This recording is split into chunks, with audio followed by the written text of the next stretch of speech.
Let me share with you an awesome SaaS story about how a founder bootstrapped his way to 58,000K in MRR. This story comes from Mac Martine, and he ideated, bootstrapped, and white labeled his way to 58K in MRR. He also got a life-changing exit in 2.5 years, and the way this started out is that Mac reached out to anyone he knew who either ran a business, an agency, or had a fairly high-level job. He made this list of people and just reached out and had conversations to see where it led him. He'd email them and they'd meet for coffee, or they'd just start picking each other's brains to see if there's anything he could find out. He was looking for things such as, what did a typical day look like? What tasks are really time consuming? What do they hate or dread doing? What do they outsource or feel they could outsource? And what software were they currently using? It was up to him to figure out how to filter and interpret their true pains. He ended up honing down on a lead generation tool. And so this is where he decided to focus, as there's a lot of value there and people were definitely willing to pay for good tools around lead generation. Something that was important for Mac was that when they were going through the product and creating it,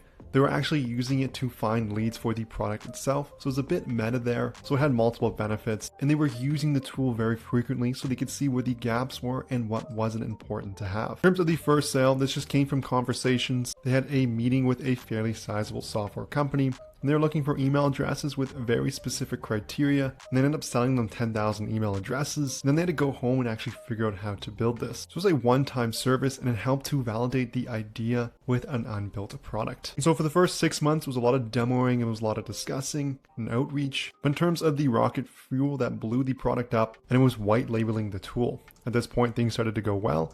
They're somewhere around 8K in MRR, but then they built a white label. Then they started to build up resellers. In terms of how they got them, there's requests coming in from just people using the product. But overall, that was the rocket fuel that brought them to 50K or 58K in MRR. In terms of the advice for anything else early stage indie hackers should know, and it's ironic that people take this path for freedom and have lots of time, but to get there, for the sipping cocktails on the beach and bathing in all piles of money, it's not going to be easy. There's usually a price to pay to get there. So it's important to keep a holistic view of the effects it's having on your life and as you pursue this journey and enjoy the process. It can take a long time and a lot of tests before anything takes off, but things can also change incredibly fast. People can grind away forever and then all of a sudden, seemingly overnight, their charts are going up and to the right. That's basically what happened to this person. It's not guaranteeing to happen to anyone else, but it can happen, which is awesome to see. It doesn't say exactly how much they sold their SaaS for, but it was a 7-figure exit. Mac definitely has a cool story, and it's really awesome to see the success they had with their micro SaaS business. If you're interested in starting your own SaaS business, there's a link in the description below where you can get sneaky micro SaaS ideas you can steal for free. All you need to do is enter in your email. So again, just a link in the description, and I'll also pin it as the top comment. But thank you so much for watching. I hope you enjoyed the video. If you did, I would love it so much if you smash that like and subscribe button below. If you have any questions, leave a comment.